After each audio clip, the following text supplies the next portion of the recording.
Assalamualaikum warahmatullahi wabarakatuh. Perkenalkan, nama saya Afifah Zatil Izzah dengan NIM 2404080021 dari Rombel Kimia 2A. Di sini saya akan menjelaskan tentang pemaparan praktikum titrasi redoks iodometri yang memiliki tujuan pertama menjelaskan proses standarisasi larutan Na tiosulfat dengan KBRO3. Yang kedua, menetapkan konsentrasi Na2S2O3. Yang ketiga, menentukan kadar cuplikan secara iodometri.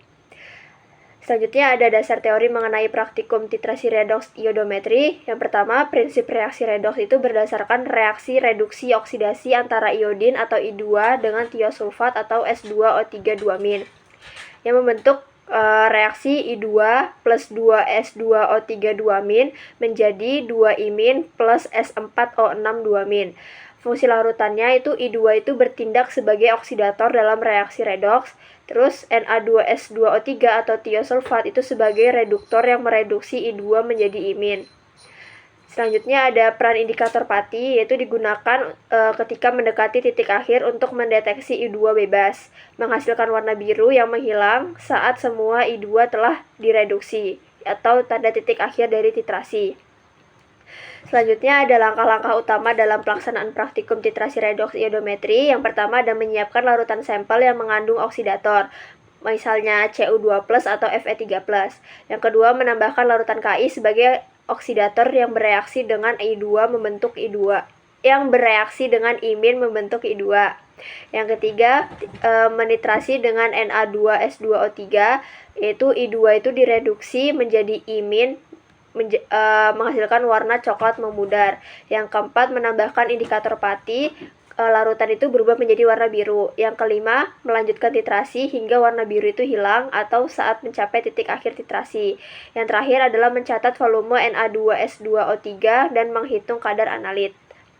Selanjutnya ada bahan-bahan yang penting dalam praktikum titrasi redoks iodometri beserta fungsinya. Yang pertama ada larutan kalium iodida, yaitu melepaskan I2 saat bereaksi dengan oksidator BrO3- dan membentuk warna coklat. Yang kedua, larutan natrium tiosulfat, yaitu bertindak sebagai reduktor, menitrasi I2 menjadi imin sehingga warna coklatnya memudar. Yang ketiga, indikator amilum atau Pati 1% itu digunakan mendekati titik akhir, yaitu membentuk warna biru dengan I2 yang akan hilang setelah semua I2 direduksi.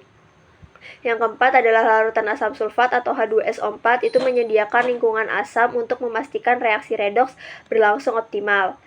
Selanjutnya, untuk menganalisis data, itu yang pertama ada mencatat volume Na2S2O3 yang digunakan hingga titik akhir tercapai, yang menggunakan rumus M1V1 sama dengan M2V2. Yang kedua itu memastikan perhitungannya berdasarkan reaksi redoks yang telah disebutkan tadi. Berikut adalah contoh soal. Tadi kan reaksinya I2 tambah 2S2O3- menjadi 2-imin tambah S4O6-2-.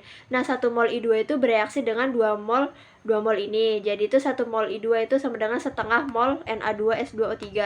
Diketahui volume Na2S2O3 itu 25 mili, konsentrasi Na2S2O3 0,1 molar, dan volume I2 itu 50 mili. Ditanya adalah konsentrasi I2-nya berapa. Jadi kita memakai rumus M1V1 sama dengan setengah M2V2, karena 1 mol I2 itu adalah setengah mol Na2S2O3.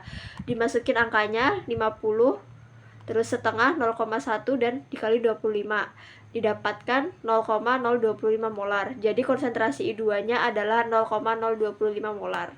Selanjutnya ada hasil yang diharapkan dalam praktikum ini. Yang pertama, larutan awal berwarna coklat, yaitu I2 bebas. Yang kedua, saat dititrasi dengan Na2S2O3, warna coklatnya memudar. Yang ketiga, saat penambahan indikator amilum, larutannya berubah menjadi warna biru.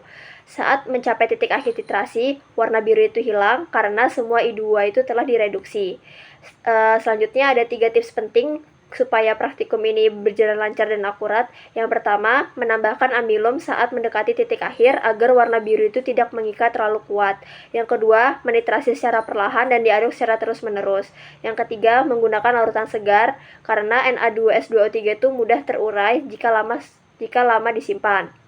Selanjutnya ada langkah-langkah keselamatan, yaitu pastinya menggunakan APD karena I2 itu bersifat iritan. Terus yang kedua, menghindari menghirup uap I2 karena bisa mengiritasi saluran pernapasan. Dan yang terakhir adalah simpan Na2S2O3 itu di tempat sejuk untuk mencegah dekomposisi. Yang terakhir, untuk refleksi diri, yaitu bagian paling sulit itu adalah menentukan titik akhir titrasi, karena perubahan warna dari biru ke bening itu bisa terjadi secara mendadak. Terus, untuk kesalahan yang mungkin terjadi dan cara mencegahnya, yaitu kesalahan yang pertama adalah menambahkan amilum terlalu awal. Solusinya itu ditambahkan saat warna hampir hilang. Yang kedua, menitrasi terlalu cepat. Solusinya itu lakukan perlahan sambil diaduk secara terus-menerus. Yang ketiga yaitu larutan Na2S2O3-nya rusak. Solusinya yaitu menggunakan larutan segar yang belum terurai. Terakhir ada manfaat praktikum titrasi redoks iodometri di dalam dunia kerja atau kehidupan sehari-hari. Yang pertama bisa digunakan dalam analisis kadar oksidator seperti klorin dalam air dan kandungan peroksida dalam industri.